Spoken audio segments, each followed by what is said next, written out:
Paul Mainieri out of a job, our players of the week, and which mid-major is getting over the big humps. Tommy Knight just threw his chair clear across the free throw lane. Touchdown! Woo! What a hit!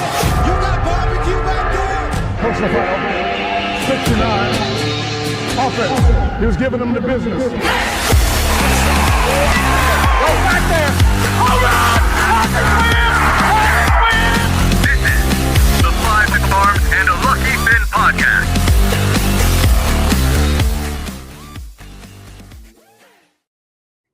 Welcome to the Lucky Finn inning. This is a Five Arms and Lucky Finn podcast show for college baseball. We'll try to make it quick today.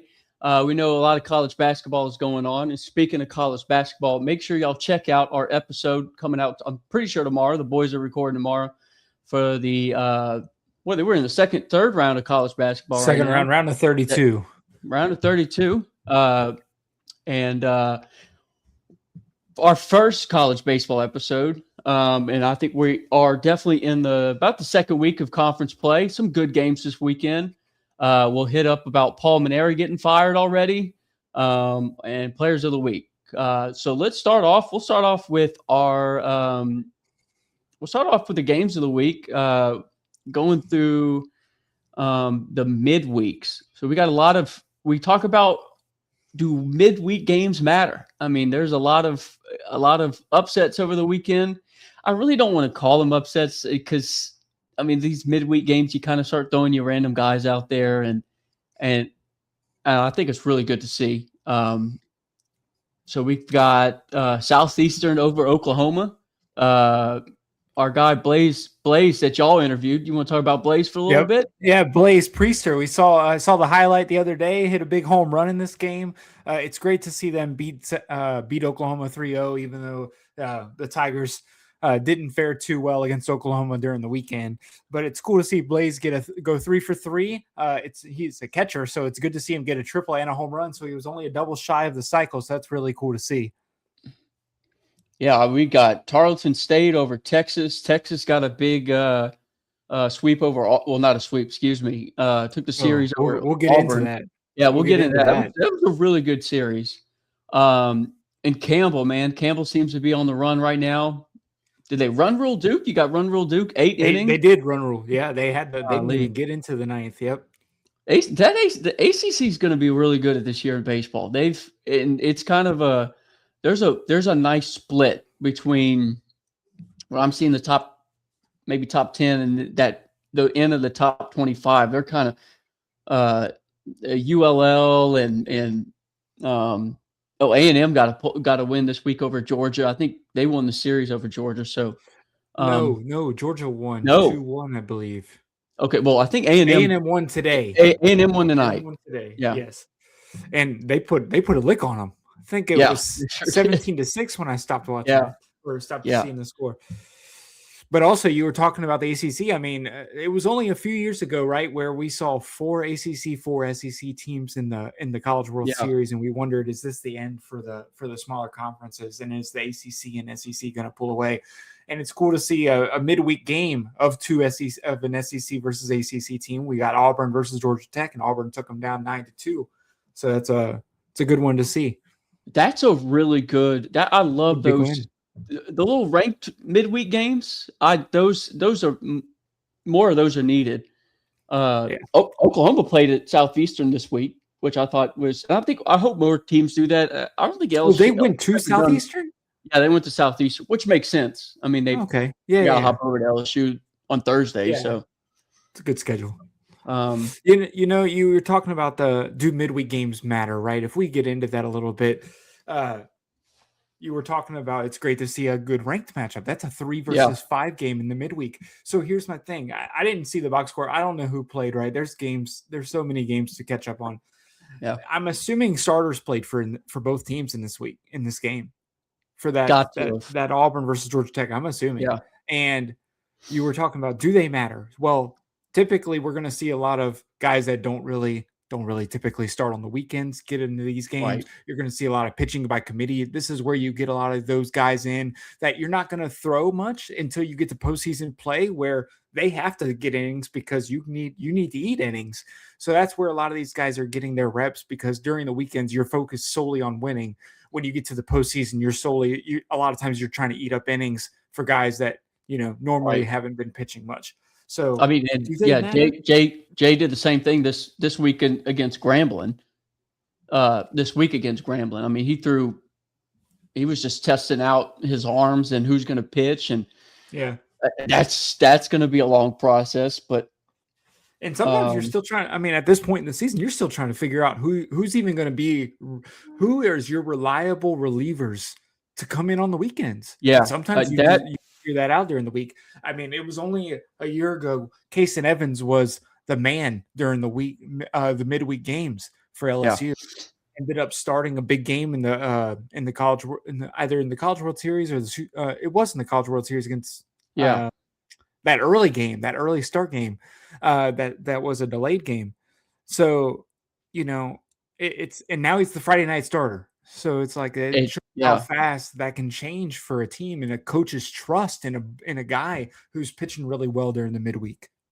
Let me tell you, I think that's a good segue, because he's on my honorable mention for player of the week, and he had 15 strikeouts this week on Thursday night, and the way LSU's been playing, and I thought, and that helped them get the win over Oklahoma. I mean, the bats came through too, and the bats for LSU right now have just almost been non-existent. And then we're talking about pitching. You get LSU, and I had this issue last year, and that was my worry last year, is after that starting pitcher, it's kind of Jay Johnson's getting his steps in. That man is walking out on the mound so many times, but Kason came in through, and he is my honorable mention of the week for player of the week. But my player of the week is our boy, former LSU Tiger Brady Neal for Alabama. He had a weekend. We'll talk about Florida too in that series. Brady went 2 for 3 on Friday night. He had RBI, 2 walks. Saturday, 3 for 5, 3 RBIs, and then today, I mean, absolutely put the slam in the door on Florida. 2 for 4 at bat. He had a huge grand slam, started a whole fiasco, and I think Florida was 23 top, but I don't think Florida's there anymore. Florida's got pitching issues. Yeah, Florida's got pitching issues. Same thing. So yeah, 2 of the guys I want to highlight this week, a little smaller schools, right? One of them is the nation's leading batting average person, Tanner Malley, for Western Michigan. He went 10 for 19 this week with 4 walks, 7 runs, and an RBI. He's their leadoff guy, so I don't expect him to get a lot of RBIs, but I expect him to get on base, and that's what he's doing. Contact hitters. Can you tell me? Love it. Do you prefer a contact guy who's getting on base, or do you want a guy that's hitting, just trying to swing for the fences the whole time? Watching LSU right now, I do not care if the chicks dig a long ball. I mean, I watched the highlights of Florida State and watched the game today in NC State. I was just enjoying baseball because it was just clean hits in between the shortstop and third base, a nice ripper into the gap. I mean, it's just clean baseball. And I really don't care about your long ball. I mean, and I think to also add on to that, in college baseball, and especially high school into college, I think one of the biggest things is to put pressure on the pitcher. You have to get guys on base, make them look around, make them pitch from the mound. Like, don't let them just go through their windup. Don't let them feel comfortable. Because we see it all the time. That's where you see a lot of pass balls. That's where you see a lot of wild pitches. Guys get steals. You're putting pressure on the pitcher at that point, and then they make a mistake, and you can get that long ball. But if you're just trying to swing for the fences every time, and you're just letting him pitch out there with nobody on base, they're going to go through the motions, and it's going to be a lot easier. Yeah, that's what I saw a lot of that this weekend, and Texas almost gotten that issue a lot. You know, they get 2 outs And then the next thing you know, the guy's walking two batters. Yeah. And it's downhill from that. And I mean, it's easy to say because you don't want to. It's like, oh, that's blatantly obvious. I mean, you got to pitch right, and you and I've talked about it, the way pitching is, and I don't want to go into that either. And just so inconsistent. So when a pitcher comes in and he's really doing well, I mean, that's like Alabama, Alabama throwing a no-hitter. So. And then the other player I wanted to highlight, another mid-major from Campbell. We were talking about Campbell a little bit for the midweeks. We'll get into him a little later as well. Joey Morton, first baseman, 6 for 17. Might not look that great, but when I talk about 5 walks, 1 double, and 2 home runs with 6 RBIs during the week, and your team's going undefeated during the week, that's a huge output from a guy who you're expecting to get on base and bring guys home. Didn't Campbell make a run I swear they were in the World Series, so they had a good little super regional run a couple years ago. They were. Let me go look that history up. Go look that up because,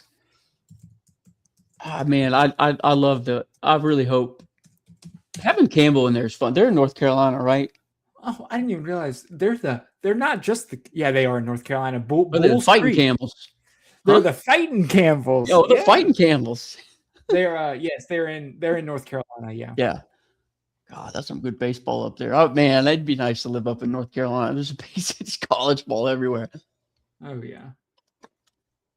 And they just switched conferences a couple years ago too. Yeah, did they? They were in the Big South for the longest time. Now they're in the Colonial. So I'm trying to find recent record. God, I swear they were. Why do I think they were in it?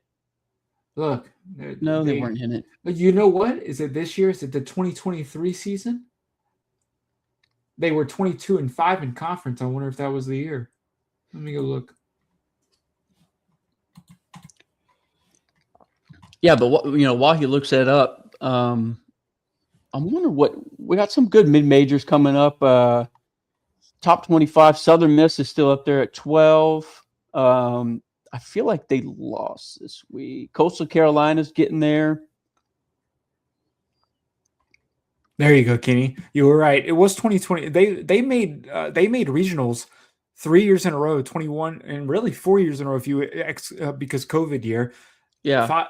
5 years in a row if you exclude the COVID year, 2018, 2019, 2021, 22, 23. And that 23 year, they went 2-2 and were eliminated by South Carolina. A couple years before that, they were 2-2 in Starkville and lost to Mississippi State. So, I mean, you're getting put in regionals with some tough SEC players, and you're going 2-2. That's nothing bad to complain about because most likely they're getting put in as a 4 seed. One of those years, it might have had to be 2023. I mean, they were the team to look out for. So, hopefully they keep on growing. I mean, I'd love looking at that top 25. I feel like they'll be in it anytime soon because of that. After the rank 20, it's going to be flipping and flopping. Yeah, and you run rule Duke, and then you go and beat Coastal Carolina the next day. And we're talking about needing pitching and guys who can pitch for multiple days. When you have multiple games in a row and you need to bring in guys who can eat up innings, that tells me a lot about your team. If you're able to throw Tuesday, Wednesday, take off Thursday, and then play 3 more games over the weekend, and you go 5-0, that's a great. I don't care if they're a mid-major. That's a great performance. Yeah. They got. Okay, so on Tuesday they got North Carolina State. Then they played College of Charleston. Excuse me. Then they got North Carolina midweek, so a tough midweek game. And then they go into kind of. You said that's another ACC opponent. The next another 2 ACC weeks again? Opponent. And then they play. Then they got all their conference games. I don't know about all their conference games, but they got tough midweek games. And that's going to tell us a lot. That's going to be a lot of what we're going to see. I mean, they played East Carolina early in the year, and they play them again. That's a good school. Troy, I think, is a good. Yeah, Troy's a good school. They took one out of 1 out of 2 on them, but it's not bad. I mean, I It's believe good to see a lot of those. It's good to see a lot of those in-state schools playing the mid majors. Oh, that's what I'm telling you. I bet you the Carolinas are We real love it. fun. Oh yeah. Anyway, all right, let's jump into our teams of the week. Do you have a team of the week, Jason?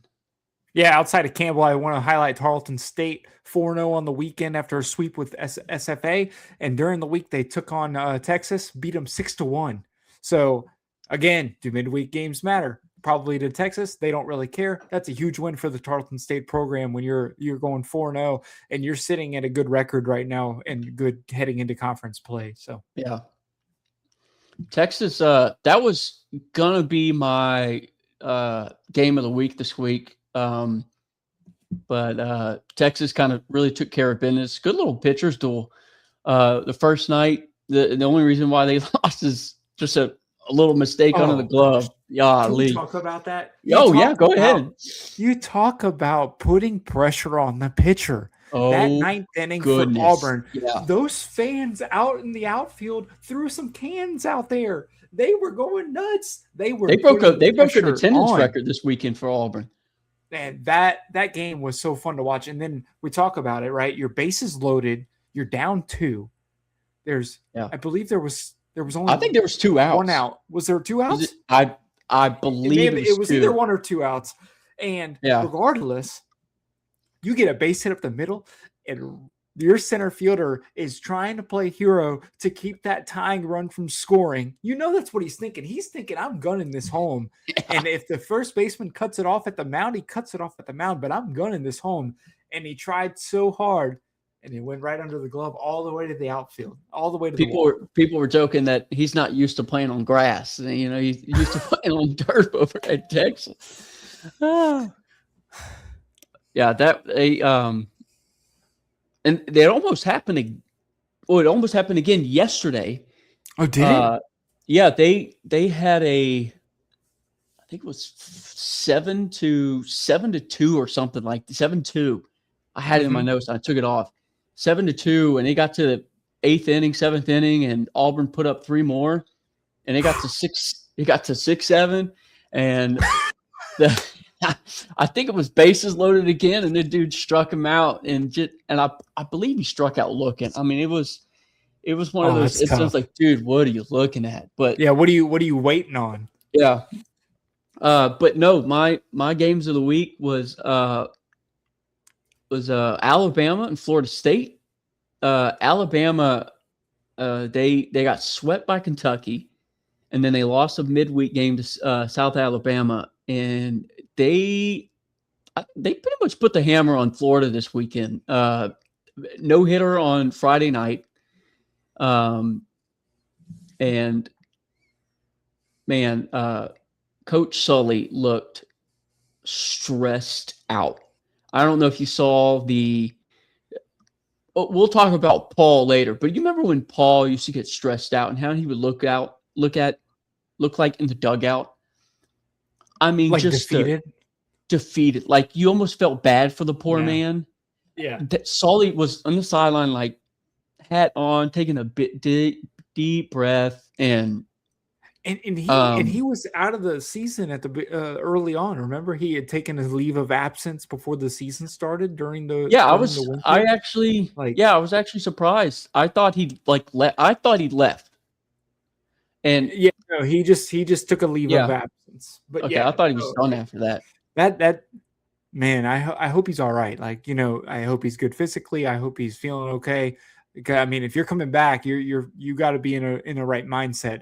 And yeah, that's got to be stressful to see. But shout out that no hitter, right? Tyler Fay. Oh yeah, that's 13 strikeouts. How many he pitched the whole game? 100 plus pitches. 13 strikeouts, 132 pitches. That is insane. What are your opinions on the pitch count? Because I'm starting to believe that I think the sports science and stuff and how they're pitching, and I think they're capable of going long innings now. I mean, I think it's much easier on the body than it used to be, because you see it more and more often, and I think a lot of you don't really trust the guys behind you to come in, but yeah, I think the other thing about it is teams are so analytics focused, and analytics will tell yeah, you, hey, this guy, when he gets about 7 innings, he starts getting tired and starts to not pitch as well. But that doesn't tell the whole story. That's not always. First of all, second of all, you don't know who's able to come in behind them. The right. game situation matters. And not saying that analytics doesn't pick that up, but the analytics Mhm. necessarily doesn't pick up every variable. There's still a human element to everything we do. And Right. I'm with you. I think guys used to throw so many more pitches than they do now. But I think the difference is guys are trying to throw as hard as they can, or like it feels like every pitch some of these guys are throwing as hard as they can rather than trying to Oh, find a placement, you which can I think tell. wears you down a lot faster. And I think that's why we see some guys not get in, not staying as long as they used to. Mhm. But 132 pitches, 13 strikeouts. It's no hitter. I mean, I'm leaving the guy in. I mean, we've Yeah. seen guys. This was in the major leagues, but there was a guy a few years ago. He had a no hitter going into the 9th inning and got the first out, gave up a hit, and then gave up a home run or something like that. He blew the no hitter in the 9th inning. Yeah. So I mean, it can happen, and then you could blow the game. I believe it was like it could be a 1-0 game. Mhm. You're putting yourself in a tough position. Yeah. And we're talking about we'll hit on pitching on that game alone. So this talking about like throwing as hard as you can. The trash talking of pitchers too. I understand it sometimes. Sometimes I freaking love it, but sometimes as a pitcher, I feel like, and this is coming from a perspective of pitcher, and I wasn't that great, but you need a sense of calm up there. And sometimes they get out of a jam. I mean, yeah, they're pumping, but I feel like you need to have some kind of calmness of your heart rate. And I saw Florida just collapse today because of that, where you're like staring down and almost walking him to the dugout on your own. And then a few batters later, you give up this monster grand slam and you've kind of just completely lost your game there. So, Yeah. but and at that point, your defense is looking at you, right? You're the guy I with gotta the back you ball. up too. Yeah. So you can run into that issue too. A couple other teams I want to highlight. Notre Dame sweeping Clemson this weekend. Yeah. It's a big one. We'll get into a pitching performance from that later. Texas State sweeping UL Lafayette, a ranked UL Lafayette team. I mean, this is a UL Lafayette team that beat LSU earlier in the year. They're flying high. Sun Belt's going to be a good conference, I think. But Texas State getting that sweep is huge. And who else do you have, Kenny? We'll do the segue. Arkansas putting a beat down on South Carolina, but not today. Not today. After Paul left, I guess there's a little. Well, they lost yesterday, but South Carolina took the dub. Jason, I don't want to go deep into Paul. We're kind of running out of time here, but I think from the perspective of as an LSU fan, and honestly, even when they hired him, even all the LSU fans were really knew it was a bad hire, and I feel bad for the man. I don't know what South Carolina was doing, and I love South Carolina. I want them to be good at baseball. I enjoyed them winning in 2010 and stuff. To see them hire Paul was a little questionable. Yeah, for a program like you were mentioning, won back-to-back national championships, and I believe they're the last team to win back-to-back national championships in baseball. It's very interesting to grab a guy who was out of coaching for a couple years. I mean, that you're almost feeling a little blindsided, like as a fan of college baseball in general. You're a little blindsided. It's a interesting hire to bring a guy back who you felt like was off into the sunsets in retirement. He won a national title at his last job, kind of struggled down the stretch. his last couple seasons at LSU, and then to make that hire at South Carolina. I don't know if it was meant to be like a, hey, we're going to bring this guy in. He has a good track record. Maybe he can get our program back on track. He has the ability to build the brands, but even then, it always looked weird. Yeah, it looked weird, but at the same time, Paul was pretty much past the level of baseball, like way before he retired at LSU. And like that Tennessee game, I can't watch the Tennessee game, and that Tennessee fan saying they retired him, and just the look on his face, like it's like feeling bad for an old man. And the game was way past Paul, and reading comments in South Carolina, I guess the AD or somebody there had close ties with Paul. That's why he brought in. So and this was, South Carolina's coming to LSU this year, so that was kind of a bummer not to have him there for that. So yeah. It's also tough to see his last game there. I mean, be like a 22-4, 22-6 beatdown. I mean, it's a sour taste, Yeah. Yeah, I feel bad for him, but I hope he finds something else to do. So, well, Jason, you got anything else? We weren't. Yeah, I want to come long, but yeah, go ahead. Yeah, just I want to highlight a couple pitching performances from the week because definitely some guys that maybe don't get a lot of recognition, and I do want to give it to him. First off, we got Ethan Lay, Sacramento State, through 8 innings, 1 hit, no runs on 83 pitches. That is efficiency. That's great. 83 pitches. That's a great game. I also want to highlight Caden Hildeberger. He's from Bryant. He threw 6 innings, gave up a home run in the first, and talk about bouncing back. 5.1 no-hit innings post that. And that's a guy who gave up a home run early, and you come back and bounce back with 5+ no-hit innings. We'll take that. Couple other guys, Aiden Donovan from Michigan State threw 7 innings, 1 walk, 5 hits, and 100 pitches. That's pretty efficient. And another big one outside of, we already mentioned Alabama's no-hitter. Right. So the last one I want to mention is Jack Raydell. Notre Dame threw a complete game shutout, 4 hits, no walks against Clemson, and part of that sweep against Clemson for 117 pitches. I mean, this is another great performance. This guy is a guy who earlier in the season retired 38 straight across a couple games. So, he's going to be a guy to watch as we go down the stretch for Notre Dame. If they can make it into the postseason, I think he could make some marks. Speaking of pitching, we got to watch. We have totally ignored the West Coast, but USC has got a great pitching staff this year. And they look good. They only got 1 loss. Yeah. I think they need to be bumped up. I think they're a little too low. 13. They are. Yeah, they're 13. Yeah, I don't think they need to be 13. And I think with and they went. Didn't they go undefeated this week? 5-0 week. Yeah, and they swept Washington this week. Yeah, they put a good beating up on Washington. They got some good pitching, so watch out for them.